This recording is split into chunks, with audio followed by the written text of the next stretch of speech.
Buonasera e benvenuti a questa edizione del nostro telegiornale. Vediamo subito i titoli. Colpito da una trave in ferro, muore sul colpo operaio impegnato nel cantiere per i lavori sulla statale 284 tra Adrano e Bronte nel Catanese. Stava per andare in pensione. L'omaggio al Papa degli ultimi, la salma esposta a San Pietro in una semplice bara scoperta, i funerali solenni sabato mattina. Ieri a Catania una veglia di preghiera alla comunità di Sant'Egidio.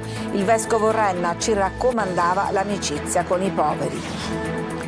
Rinviati a giudizio 2 detenuti che hanno tentato di abusare di un giovane nel carcere di Giarre. Il provvedimento riguarda uno degli egiziani accusati dello stupro di gruppo alla Villa Bellini su una tredicenne. Non vuole essere dimessa e scaglia una bottiglia di vetro contro un infermiere dell'ospedale Garibaldi di Catania. Emergenza abitativa a Catania, CGIL e Sunia lanciano l'allarme sulle lentezze burocratiche che rischiano di far perdere fondi importanti per la città. Calcio, 5 partite in 16 giorni, Palermo atteso da un tour de force nel finale di campionato. Si comincia domenica in trasferta sul campo del Catanzaro. In Serie C, ultimi 90 minuti decisivi per gli obiettivi stagionali di Catania, Trapani e Messina.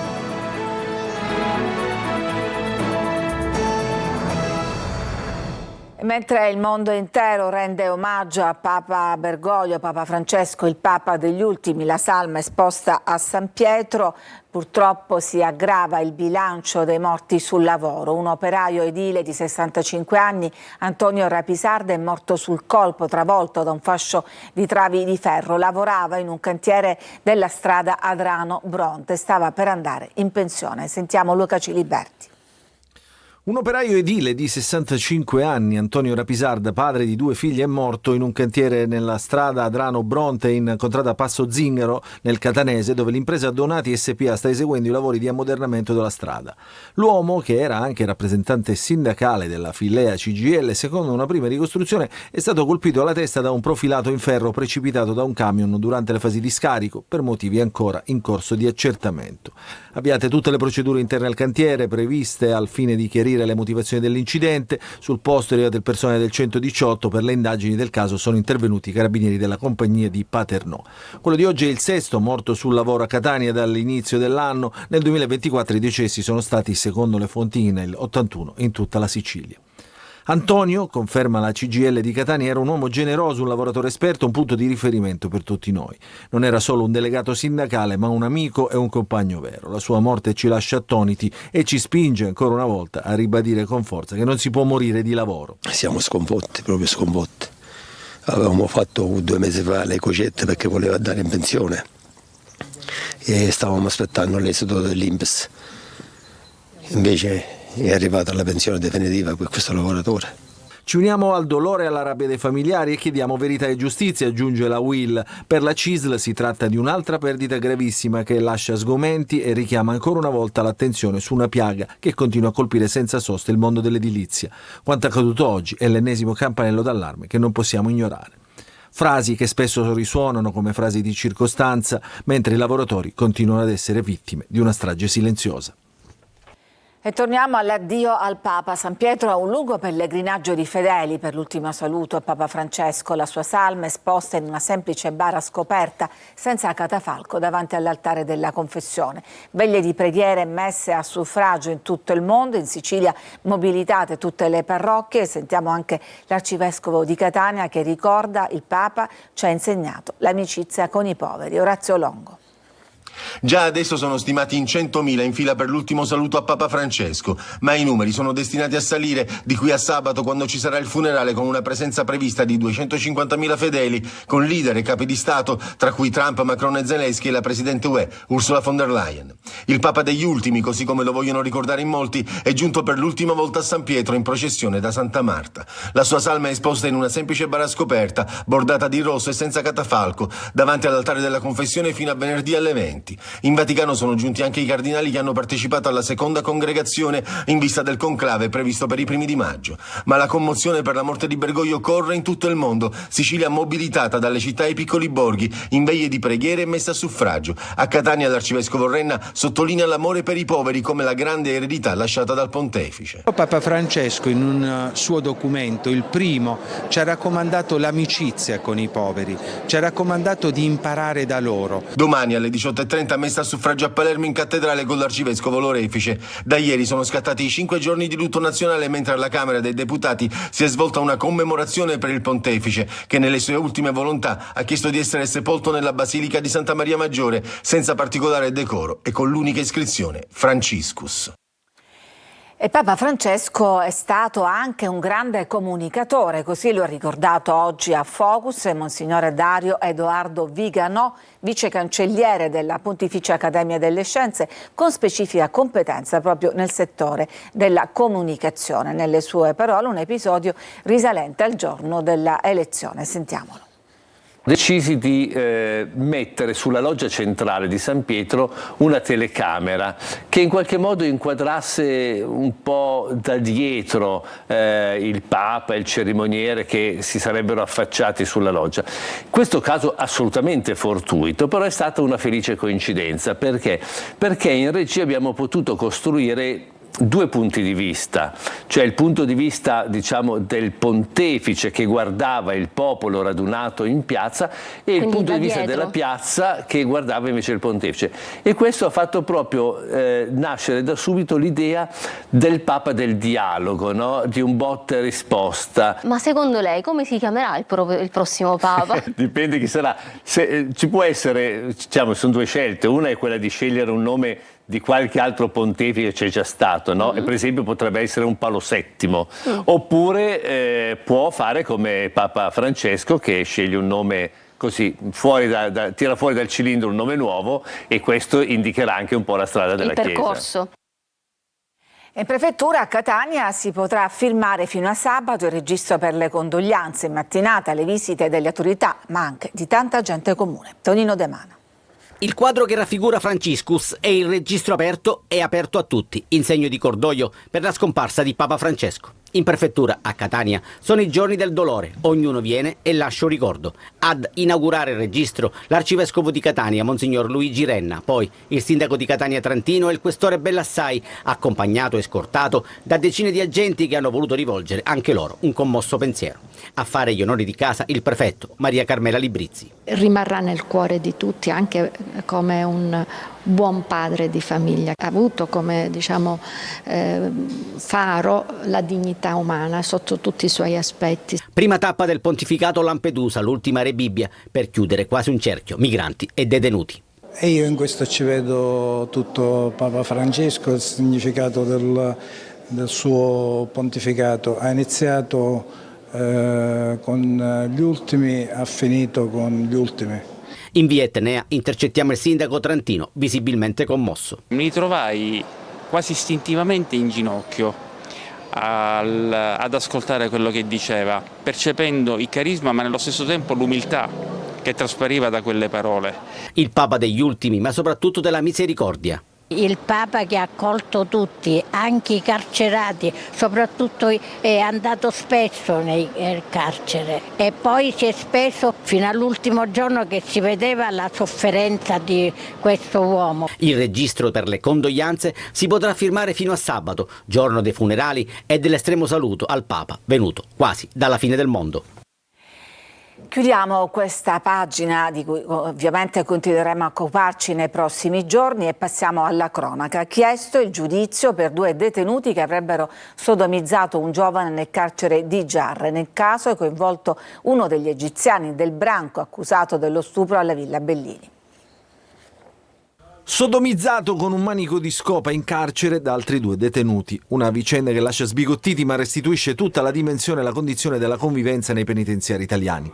La vicenda è accaduta ad agosto nel carcere di Giarre. Le indagini della Procura di Catania hanno portato alla richiesta di rinvio a giudizio di un romeno di 31 anni e di un egiziano di 20 anni. Curiosamente uno dei ragazzi coinvolti nello stupro alla Villa Bellini, avvenuto il 30 gennaio del 2024 ai danni di una tredicenne e del suo fidanzatino di 17 anni.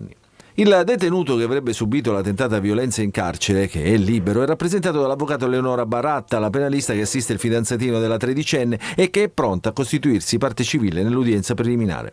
Le violenze in carcere non vengono denunciate sovente, anzi emerge soltanto l'1% dei fatti criminosi che vengono perpetrati all'interno delle nostre case di reclusione.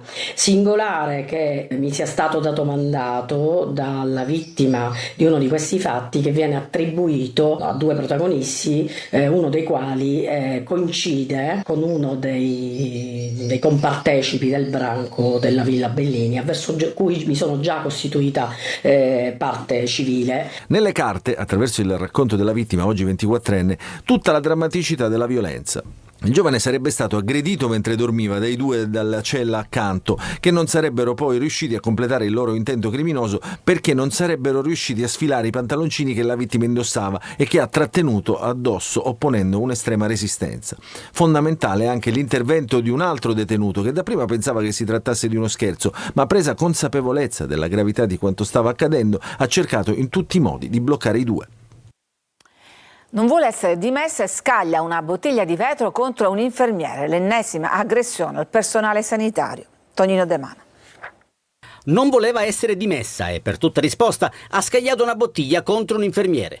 L'ennesimo intollerabile episodio di violenza arriva dall'ospedale Garibaldi di Catania, dove una donna di 45 anni ha aggredito il personale sanitario presente in accettazione. Prima le urla, poi gli spintoni ed infine il lancio di una bottiglia di vetro che colpisce e ferisce il malcapitato infermiere. Per lui una prognosi di 10 giorni per un ematoma allo zigomo. Tuona il segretario catanese della CGIL, Carmelo De Caudo. La violenza non può e non deve mai essere tollerata. Chiediamo maggiore sicurezza nei luoghi di cura e il potenziamento del personale. Le manifestazioni aggressive non fanno altro che aumentare il livello di tensione cui tutti gli operatori sono sottoposti, afferma il direttore generale dell'ospedale Garibaldi Giuseppe Giammanco. E la questione non riguarda soltanto i sanitari. Chi si reca al pronto soccorso, ha detto, deve potersi sentire al sicuro. I vigili del fuoco sono impegnati in un incendio di una villetta nella zona di Viale della regione siciliana. Nel rogo una persona sarebbe rimasta intrappolata, ancora non si conoscono le sue condizioni. Armi, munizioni e droga, scoperto un arsenale a San Cristoforo. Sentiamo Emanuela Corsi. Un autentico arsenale è stato scoperto dalla polizia di Catania nel corso di una perquisizione effettuata nel quartiere di San Cristoforo. Arrestato un 40enne colto in flagranza di reato e accusato di detenzione illegale di armi da guerra e comune da sparo, nonché per detenzione ai fini di spaccio di sostanze stupefacenti. 2 le perquisizioni in altrettanti immobili appartenenti all'uomo, dove era possibile reperire armi e droga. Durante i controlli sono stati trovati e sequestrati 2 panetti di cocaina del peso di 2,3 kg e un borsone di armi con pistole, mitragliatrici, Kalashnikov e relativo munizionamento diversificato in scatole. Ulteriori controlli hanno portato al rinvenimento di altri 7 panetti di droga del peso complessivo di 8 kg e 9 kg di eroina, quest'ultima già suddivisa in diversi involucri. Dopo le formalità di rito, il 40enne è stato rinchiuso nel carcere catanese di Piazza Lanza. Sequestrato, bloccato, colpito con calci e pugni e rapinato di 800 euro in contanti e di un iPhone da una banda di vendicatori convinti per errore che fosse l'autore della rapina da 1.000 euro subita poco prima da un pensionato a Belpasso nel Catanese. È la ricostruzione dei carabinieri che hanno arrestato i 4 vendicatori. Il raid sarebbe scaturito quando, dell'episodio avvenuto 27 marzo scorso, viene a sapere anche un loro conoscente, tale Pippo di San Pietro Clarenza, che avrebbe reagito affermando che queste cose a Belpasso non devono succedere. All'insaputa della vittima e dei suoi figli, l'uomo assieme a 3 complici avrebbe pensato di dare una lezione al bandito, individuando però la persona sbagliata, un uomo che era a Belpasso per incontrare una donna sposata.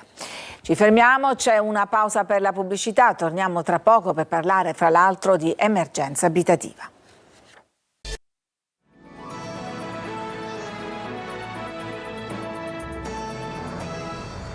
Emergenza abitativa a Catania. CGIL e Sunia lanciano l'allarme sulle lentezze che rischiano di far perdere fondi importanti per la città. Simona Mazzone. L'idea è quella di cambiare il volto della città, soprattutto i quartieri e le periferie più fragili, con i fondi destinati a Catania da PNRR, POM Metro Plus, Decreto Caivano e Fondo Urbano Agenda. Si tratta di circa 560 milioni di euro e nonostante la mole straordinaria di risorse pubbliche, il territorio etneo rischia di perdere una storica occasione di riscatto. E questo l'allarme lanciato da CGIL e Sunia. Abbiamo in questo momento voluto porre l'attenzione su una serie di fondi, non soltanto sul PNRR ma anche sul POM Metro Plus, che prevede tutta una serie di servizi anche molto innovativi per le persone più fragili. Ci sono milioni di euro già stanziati per combattere povertà, marginalità e emergenza abitativa, che al momento sono inutilizzati a causa di burocrazia e lenta amministrazione e perché ancora, dicono i sindacati, mancano i cronoprogrammi, tanto che alla scadenza del primo step, quello dei fondi PNRR di marzo del 2026, molte opere potrebbero non essere avviate e quindi completate. La verità è che si sono recuperati soltanto 64 alloggi per ora che sono ancora in costruzione per dare risposte alle famiglie che da anni aspettano di avere l'alloggio popolare. Sono stati approvati 9 progetti da oltre 7 milioni di euro, alcuni riguardano l'autonomia dei disabili, l'Housing First, la stazione di posta per i senza dimora e i servizi per gli anziani non autosufficienti, ma che in questo caso sono stati bloccati a causa della mancata ristrutturazione degli immobili individuati. Sono state indette le elezioni per il nuovo rettore dell'Università di Catania, che succederà a Francesco Priolo e resterà in carica per 6 anni fino al 2031. Il decreto prevede che le candidature siano presentate entro il prossimo 19 maggio. Nelle prime 3 votazioni il candidato deve ottenere la maggioranza assoluta degli aventi diritto al voto. La prima votazione si terrà il 23 giugno, altri 2 turni sono previsti il 26 e il 30 giugno. Siamo agli spettacoli. Il 27 aprile il tour di Lello Analfino fa tappa al MA di Catania. Sarà un viaggio fra le canzoni dei Tintoria e l'occasione per presentare il nuovo singolo. Roberta Lunghi.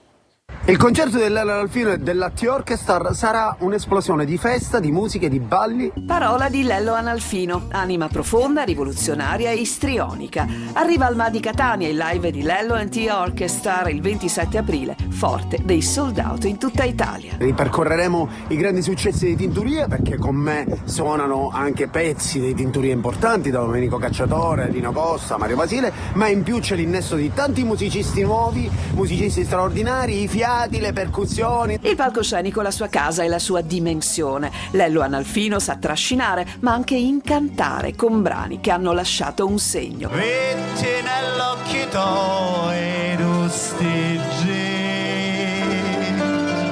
che luce non mezze capiggi.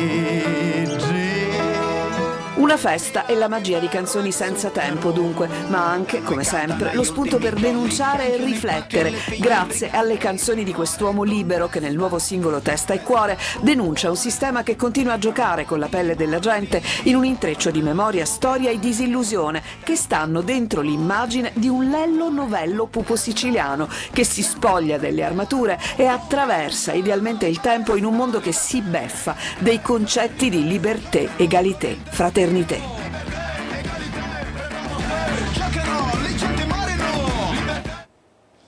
fermiamo, c'è ancora una pausa e poi torniamo con la pagina sportiva.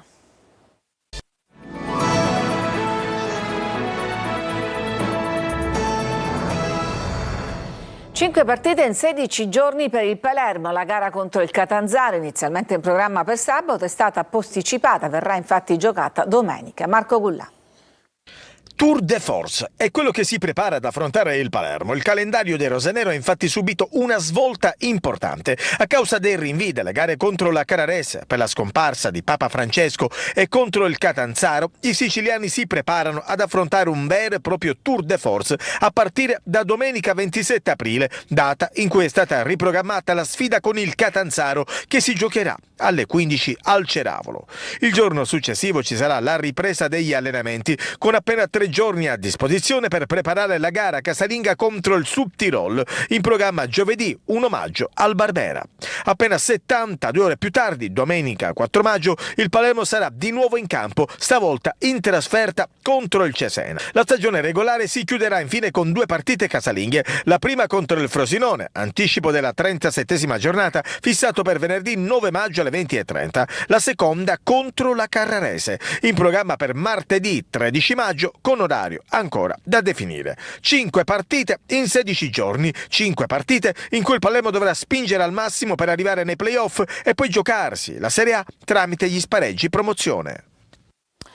Le squadre siciliane modificano, seppur di poco, il loro programma dopo la decisione di posticipare a domenica la giornata in segno di rispetto per il lutto per i funerali del Papa. Obiettivi importanti da centrare per tutte le isolane. Marco Carli. Un giorno in più di preparazione e anche inevitabilmente un giorno in più di attesa per le squadre siciliane e per tutto il girone C della Serie C. Lo sport sabato si ferma in segno di rispetto in occasione dei funerali di Papa Francesco e dunque tutte le partite dell'ultima giornata che si devono giocare in contemporanea sono state spostate a domenica alle ore 20. Ribalta serale per il girone C con Potenza Catania che sarà trasmessa in diretta esclusiva da Telecolor. Toscano studia tutte le alternative possibili partendo da un sistema di gioco collaudato ma contemplando anche la possibilità di un attacco con più riferimenti, 2 sugli esterni e 2 davanti, che possa dare maggiore possibilità di impiego ai tanti attaccanti e trequartisti. Intanto, con l'assenza di Quaini per squalifica, a centrocampo si va verso la coppia di Tacchio e De Rose. Guglielmotti sarà il prossimo giocatore pronto a dare il suo contributo, soprattutto dai playoff. Il Trapani, senza Silvestri e Toscano, entrambi appiedati dal giudice sportivo, attende la Casertana impegnata nella lotta play-out con il Messina. I Granata devono per forza vincere per sperare nei playoff. Benedetti dovrebbe prendere il posto di Silvestri, mentre Saber o Segberg dovrebbero rilevare Toscano. Il Messina in attesa, nell'ansia giustificata da parte dei tifosi di conoscere il destino societario e il suo futuro, guarda al prossimo obiettivo. Con la Juve Next Gen che sta facendo benissimo, una vittoria varrebbe la certezza matematica di disputare i play-out. Ed è tutto per questa edizione, grazie per averci seguito, vi auguro una buona serata.